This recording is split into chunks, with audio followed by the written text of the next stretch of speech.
Happening now, Jamestown City Council approves a loan of $350,000 to the Hilton by Doubletree project.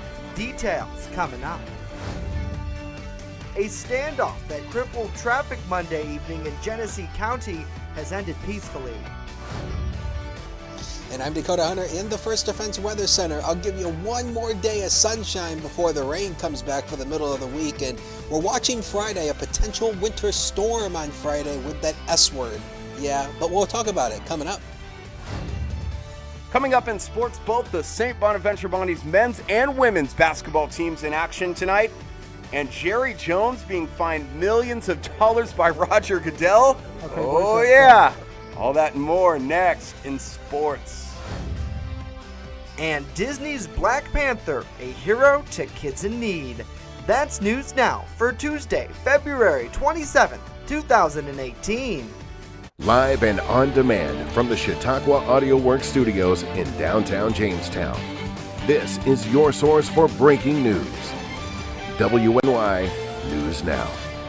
And good Tuesday to you. Thanks for joining us. I'm Justin Gould. Trending right now on WNYNewsNow.com, Jamestown City Council approved a $350,000 loan from the Jamestown Local Development Corporation to the Hilton by Doubletree project on 4th Street, even though a councilman questioned procedures by the lawmaking body.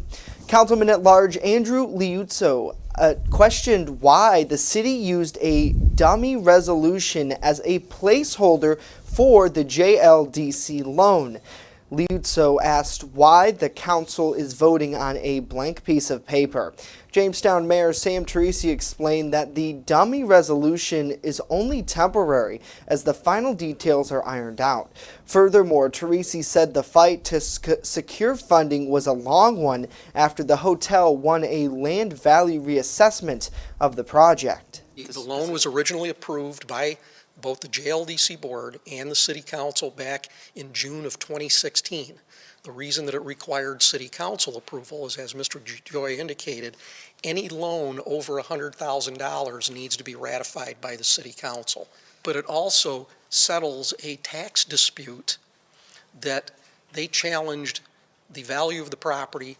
They won in state Supreme Court a significant reduction, but the city will not experience the effects of that reduction because on top of their reduced tax payment, they're going to make a voluntary payment to the city every year. Their incentive is that there were modifications made to the terms of the agreement that had a benefit to them, as well as some additional things that we were able to bring forth in the way of some CDBG grant assistance through standard programs that we operate. That when we first started talking to them about this deal, it appeared that there wouldn't be adequate funds available. Now there are, and we were able to bring some additional CDBG funds. The assessment was reduced from $3.3 million to $1.8 million, costing the city of Jamestown around $38,000 a year in a tax revenue loss. That voluntary payment is to fill the void, $38,000 to offset funding lost, and it will be paid throughout the life of the loan. The city is also providing extra community development block grants that were not available back in 2016. The project is expected to be open in July. Teresi said the hotel will not actually receive any money, though, until the project is done and open for business. And it was a tense scene on the Thruway Monday evening as state police took an Amherst man into custody after a 5-hour standoff near Batavia.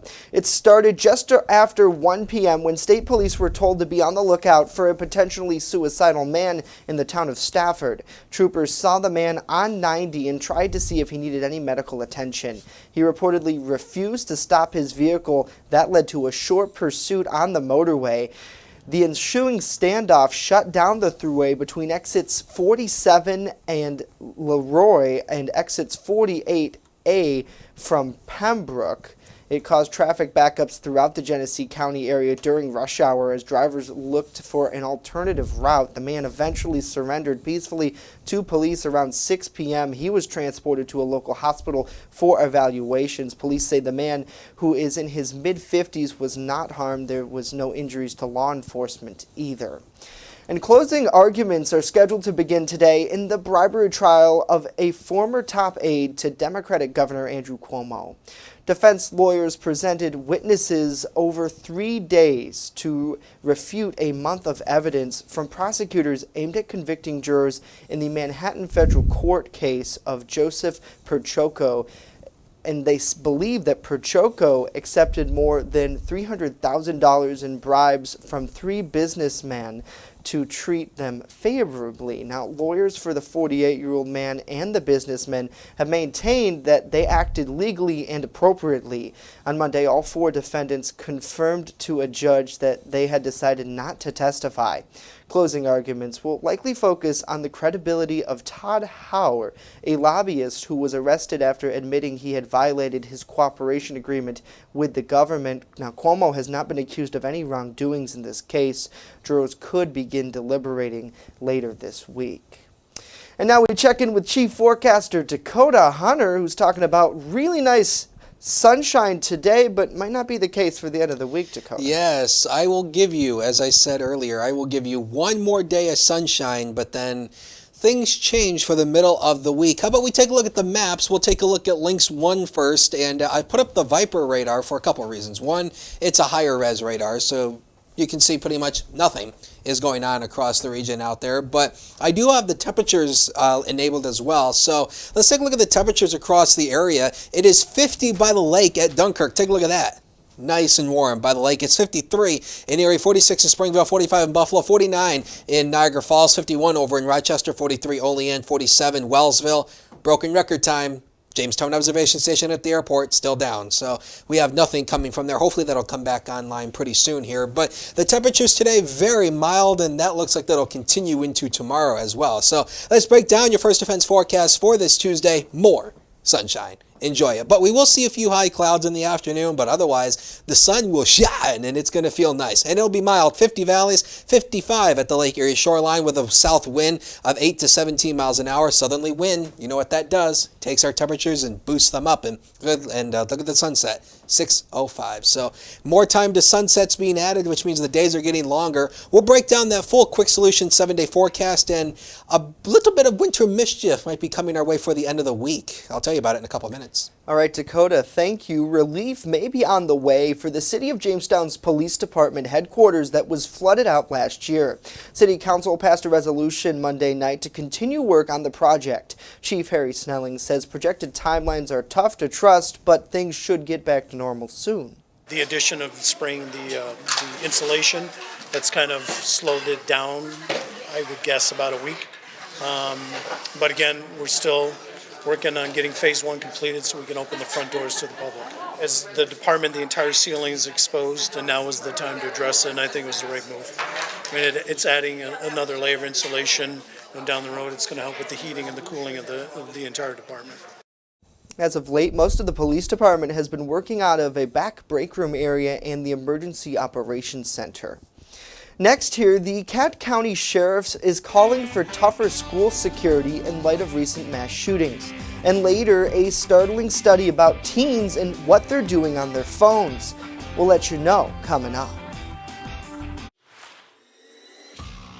Join us for the Dream It Do It STEM Wars and Career Search, Wednesday, March 14th at JCC. High school students compete in technology events and learn about STEM skills. Our coverage is built by Matco Tools. Learn more at DIDIWNY.com. It's DIDIWNY.com. EagleZip.com is your local one-stop shop for all of your home and business computer needs. Located on Fluvan Avenue Extension, just outside of Jamestown, EagleZip.com sells and services all brands of desktops and laptops, as well as servers and network equipment for your business. All new computer sales include transferring your data from your old computer, plus a 2-year warranty. Call EagleZip.com today. Stop by EagleZip.com today and let us make computers easy for you. WNY News Now is sponsored by Chautauqua Audio Works, 3335 South Roberts Road in Fredonia. More than a music store. Call 679-4333. Call now, 679-4333. I just love to be with the dogs, and I like to do them one at a time. They don't wait for 5 hours in my shop. I have full groom, which includes everything from A to Z, nails, of course brushing, any trimming that needs to be done. I do offer teeth brushing, which is a little extra. So if he takes me 2 hours, it's $40. If he takes me 3 hours, I still keep it down. As long as the dog comes back happy and not at the door, I'm happy. You're watching WNY News Now, where coverage comes first. Cattaraugus County Sheriff Timothy Whitcomb is calling for immediate security measures to protect area schools. At a news conference Monday, Whitcomb pointed to the court security model, which involves people and property being checked by armed officers at the entrance. The sheriff believes this type of security will work well in schools. It needs to be a single fortified point of entry with armed people making sure one thing and one thing alone: keeping people out that have bad intent with weapons. Randolph Central School District Superintendent Kane Kelly spoke at the conference too, saying anything that can be done to protect the schools and harden them up is welcome. State Assemblyman Joseph Galico from Gowanda is proposing a temporary commission on school safety and security to not only study the issue but to expedite beefed up security in schools. A meeting between Whitcomb and area school superintendents is scheduled for next month to explore personnel needs and costs. And while Whitcomb admits the enhancements to security will be expensive, he believes it'll be money well spent. And a Warren, Pennsylvania man is facing drug charges after a report of a suspicious person in a vehicle outside the Quick Fill on Foot Avenue in the town of Kyantone. Chautauqua County Sheriff's deputies say they found 26-year-old Rocky Fiscus to be in possession of a small quantity of meth and Suboxone, along with various forms of drug paraphernalia.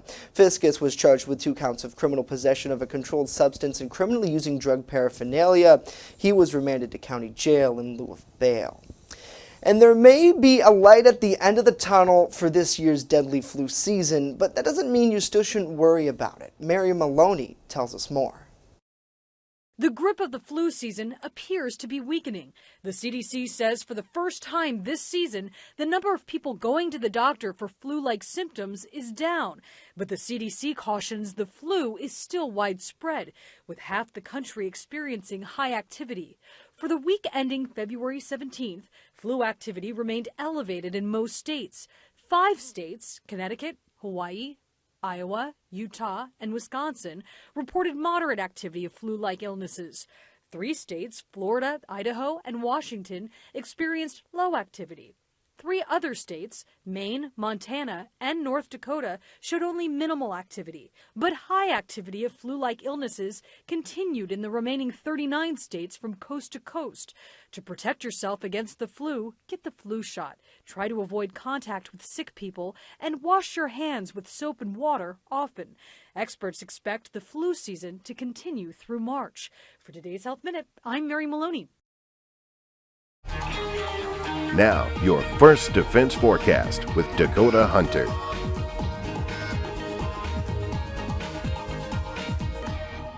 You know, I said before, I can never tell if I'm generally getting sick from the flu or if I'm just a hypochondriac. I really have no idea. But anyway, let's go into weather and let's take a look at the Sky Vision Camera Network to start off this weather segment. And you're looking atop the Erie Renaissance Center in downtown Erie, and you can see some of the construction that's going on down there as well. But boy, oh boy, it is mild, 55, and it's a dry heat. The dew point's only 27. Of course, the lower the dew point, the less moisture there is in the atmosphere, with a west wind of 7. One more stop. How about Chautauqua Lake? There you go. And it's 52 degrees out there with a dew point again, 26, nice and low dew point with a west wind of 10 miles per hour. On to the main graphics, and it was so clear yesterday, we were able to get a fantastic view of the ice coverage out on Lake Erie. Take a look at this. This is all open water. Because of all the warmer temperatures, the ice has started melting away, but we still do have some ice coverage up here, pretty much on our end of the on our end of the lake, going up all the way up into Canada. That's the ice coverage there. So the current numbers on the ice concentration, it's 48.8% ice covered now. Of course, a lot of the ice has started melting away due to the warmer temperatures, and the average ice thickness is a little over 5 inches. And Justin, can you guess what this is right here? Is that Chautauqua Lake? You bing, ding, ding, ding, ding, ding, ding, we have a winner. Because it was so clear, we were able to get a view of the ice coverage on Chautauqua Lake from space. How about that? That's incredible. That is fantastic. Is this the GOES satellite, or is this Yes. something different? Okay, yes. cool. This is Yeah. actually, all the satellites are named GOES, but it's called the MODIS imagery. And this is from the satellites up in space. How cool is that? We were able to get a view of the ice coverage on Chautauqua Lake from space. I love it. Oh man, that's good stuff. Doppler vision, once again, the radar is not broken. It's just nothing. It's returning. It's a dry day, and that's going to remain the story throughout the day today. So one more day of sunshine. There's that big high pressure ridge that's currently now near Washington, D.C. That is what's bringing us this warm weather. But this cold front with this low pressure attached to it is what's coming our way tomorrow. That's going to trigger off a few rain showers. Let's take you through that here on some of our. Let's take you through that here on Future Scan. This is pretty much our. This is some of our exclusive model data that we have here. You can see dry throughout the day today, nothing really going on, boring weather day out there for today. And then as we go throughout the day tomorrow, a few spotty showers come our way. We may have a chance of catching the highest amount of showers will be pretty much tomorrow afternoon, but otherwise it'll be a dry day. You can see the rain coming in coverage, and it'll be spotty. So I don't expect a widespread event. It should be spotty in nature, and that's the good news. Breaking down the forecast on MetroCast for today, 50 degrees at 1 o'clock. Solar goodness. This really hadn't changed since yesterday. It's just the temperature change. So 50 degrees at 1 o'clock, very nice sunshine out there. As we go to 5 o'clock, temperature dips down to only 1 degree, 49. A few high clouds, but sunshine will still be the story throughout the day. And then as we go to 9 o'clock, it won't be as cool either, 41 degrees, a few more clouds, although it'll be partly clear, so, well, it'll be mainly clear. Whoa, there we go. Not sure what happened there, but anyway, it'll be mainly clear, and of course with the mainly clear skies, that obviously will allow temperatures to drop back a little bit. Now, as I talked to you earlier, we're watching the potential for some winter mischief coming our way toward the end of the week. This is what we've got right now. We're going to see rain on Thursday. Of course, Thursday starts the first day of March, and we're going to see rain throughout the day. Temperatures will drop. That will allow the rain to change over to snow Saturday, pretty much throughout the night going into Friday morning. It'll be all snow throughout the day on Friday. However, we need to stress here, high uncertainty. Notice how I put high in all capital letters. There's still major uncertainty with the overall snow totals we could see, but there is a chance for significant accumulations out of this south of Lake Ontario. So again, this is something that we're going to be watching going throughout the week. It's still way too early to throw out numbers, and I say it all the time, we are not in this business of throwing out numbers for snowfall totals when it's still in voodoo country. Let's break down tomorrow's forecast zone by zone, and the temperatures perk up into the mid-50s, but it's going to be a soggy one as well. But spring, is that you? We have no idea. But anyway, take a look at that. Mid to upper 50s across the area tomorrow. Cattaraugus County will be the same story, mid to upper 50s, but rain will infiltrate the region. It won't be a widespread rain. There'll be pockets of it. So that's always the good news. But hey, mid 50s this time of the year. How about the next 7 days of your life? Brought to you by Quick Solutions. And Justin, thank you very much. Well, actually, I want to say thanks to Justin's mom for sending us that wonderful picture. Yeah, isn't that a great photo? Yes, that is fantastic. So again, 55. That's sand, by the way. Oh, really? I was there when that photo it was is? taken. It's a sand sculpture. I didn't know that. Yeah. Well, it's at the Comedy Fest last year. Yeah, that's nice. So I'll give you 55 as an average high for tomorrow. And the temperatures come down a little bit for Thursday, down into the 40s, but here it comes. There's that winter storm potential on Friday. The temperatures go way back down into the 30s, a little bit below average. Average high is 36, so just a couple degrees below it. But temperatures come back up for the weekend, and I talked about it yesterday. Model guidance still hinting after the 6th, things could be changing in a big fashion. All right, you'll keep us in the loop as always. We will be, yep. All right, thank you, sir. Coming up next in sports, Jerry Jones is fined millions of dollars by Roger Goodell, and the Bonnies are set to play tonight. Ryan, with that and more. Stay with us. First Defense Weather is sponsored by Quick Solutions of Jamestown. Count on Quick Solutions for printing, copying, mass mailings, and so much more. Part of your team. Learn more at QuickSolutionsUSA.com. That's QuickSolutionsUSA.com. With coverage that matters. This is WNY News Now. The Main Landing Restaurant Excellent service, awesome food, and a beautiful view. Everything's made fresh here. We love to be outside, and it's nice inside if it's raining, so we have a choice. Locals and non-locals agree that the main landing is quickly becoming a destination. It's just so casual, and just the food is amazing. I love the hamburgers. But I really like the tuna I had. The main landing restaurant. Excellent service, awesome food, and a beautiful view.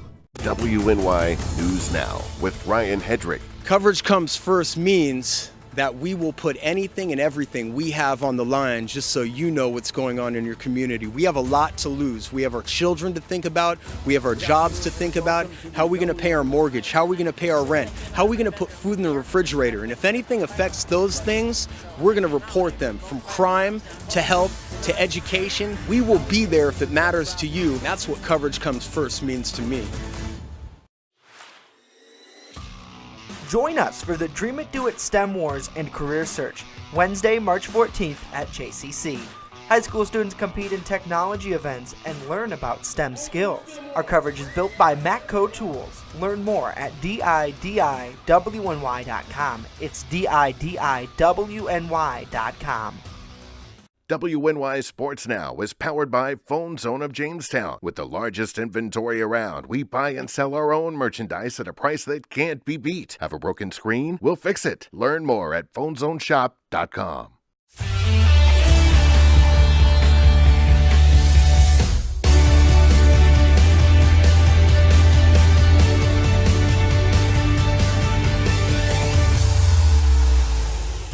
Phone Zone Sports Desk, I'm Ryan Hedrick. Here's a look at what's trending in Western New York. St. Bonaventure and George Mason meeting for the third time this season, but the first time in the playoffs. It is the A10 tournament tonight, and they're hoping that the third time is a charm, because the first time they played George Mason, they lost by 13, and then just a week ago they lost by 15. The winner of tonight's game will advance to the A10 quarters set for Friday in Richmond.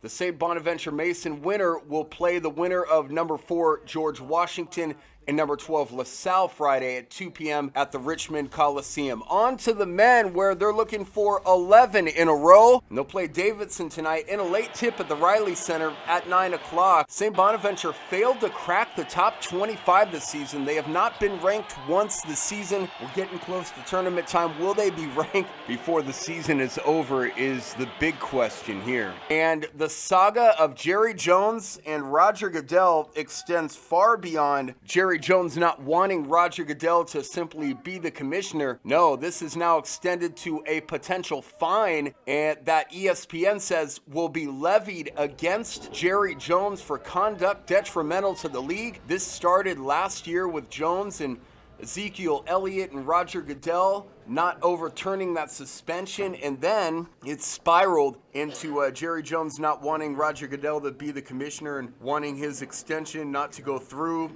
Well, that didn't happen. Now Roger Goodell is going to make sure that Jerry Jones pays with a heavy fine, maybe the heaviest fine in NFL history, according to the Washington Post.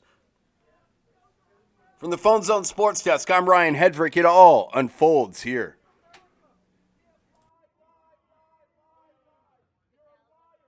WNY Sports Now is powered by Phone Zone of Jamestown. With the largest inventory around, we buy and sell our own merchandise at a price that can't be beat. Have a broken screen? We'll fix it. Learn more at phonezoneshop.com. You're watching WNY News Now, your source for breaking news. It's tax time, so get to Express Bike and Auto in Jamestown for all of your vehicle needs. Service, inspection, vehicle sales, they do it all. For all of your automotive, motorcycle, and ATV service needs, Express Bike and Auto even offers financing. Your true one-stop vehicle shop is Express Bike and Auto in Jamestown. They're located at 1761 Foot Avenue Extension next to Quick Fill. Express Bike and Auto in Jamestown. Stop looking, start saving today. Join us for the Dream It Do It STEM Wars and Career Search, Wednesday, March 14th at JCC. High school students compete in technology events and learn about STEM skills. Our coverage is built by Matco Tools. Learn more at DIDIWNY.com. It's DIDIWNY.com. Do news like no one else. Investigations that get results. I think the bullying had a part of it. Anytime there's a tragic death of one of our students, whatever the cause is, whether it's suicide or drunk driving, we always reflect on what we can do differently and what we can do better. WNY News Now investigates. If you have a problem, we're here to help. WNY News Now. A new study shows a revealing rise in the number of teens either sending or receiving sexually explicit text. The study, which focuses on data since 2008, was published Monday by the journal JAMA Pediatrics. It shows 1 in 7 teens ages 12 to 17 are sexting, and 1 in 4 have been sexted. JAMA Pediatrics defines sexting as the sending or receiving of nude or semi-nude images or sexually explicit texts. According to the journal, the biggest concern is the possibility of photos or messages being spread to other people. Researchers say sexting can cause severe emotional distress, and preteens can be particularly vulnerable. The study says age-specific information on sexting should be part of sex education. FedEx isn't cutting its ties with the National Rifle Association, even though some advocates nationwide has called the company to do so. FedEx issued a statement saying it has never set or changed rates for any of their million customers around the world in response to their political beliefs or positions on issues. Now, among the companies that have ended their discounts, Hertz, United Airlines, and Delta. A move the NRA is calling a shameful display of political and civil cowardice. And Disney's Black Panther is lending a paw to kids in need. The film has earned $700 million globally since its release 2 weeks ago. Disney says it's donating $1 million of profits to the Boys and Girls Club of America. According to a news release, the funds will go towards the group's STEM programs for science, technology, engineering, and math. Dakota, we're big on STEM around here with the STEM Wars coming up in a few weeks. Yep. So that's awesome that Disney is going to make that contribution. And I did not get to see Black Panther over the weekend. I went to go see Game Night, which was equally good. I know a lot of people saying Black Panther was very good. I thought Game Night was hilarious. I'll probably watch it when it comes out on Redbox so I can rent it for $1. You're not a movie guy? Well, if it doesn't, I'm more of like a kiddie movie or Christmas movies. Yeah? I'm 24 and I still like kid movies. What's wrong with me? No, there's nothing wrong with you. Well, I watch Dora the Explorer a lot. Well, I guess. I still assume Black Panther is sort of. Well, I'm not sure if it's like a kids movie. I think it's like no, I don't think so. I think it's like a because it's by Disney, so right. So you'd think, okay, a kids movie. I don't really know too much about it, but I think it's like a semi kid movie, not a kid movie. But generally, my cutoff is generally PG or PG-13. That's generally my cutoff point for movies. You won't go any lower or higher? No. So no rated R? Nope. Really? They're not my kind of movies. I don't believe it. Will our temperatures go higher this week? Well, it will be. Let's take a look at that Quick Solutions 7-day forecast one final time. So I'll give you 53 for Wednesday, but I got to bring in the rain as well. Now, Thursday starts March, but boy, it's not going to feel like it. 49 and rain showers. We're watching the potential for a winter storm on Friday. It is still too early to throw out any sort of numbers in terms of snowfall accumulation, but the potential is there that snowfall accumulations could be significant south of Lake Ontario, and then a few rain and snow showers for Saturday. We clear out for the later part of the weekend, but we get a few more rain showers on Monday, and we're still watching for a potential pattern flip after the 6th of March. Nice. Hey, I want to give a shout out to our friend Adam Snow. He's watching us from Erie. Hey, Adam. Hi. He's like one of the best news producers at Erie News now. Nice. Let's just say that. He does a great job. So I'm sure we'll talk soon. Thank you, sir, for that weather update. Of course, want weather anytime, you head to WNY News Now /newsnow.com/weather. That's it for us today. Be sure to join us right back here tomorrow. In the meantime, WNYNewsNow.com is the place to be. All the stories we just went over here on Facebook Live will be re-aired and published on there. And of course, follow us on social media at WNY News Now, where coverage comes first. Have a great day. See you tomorrow.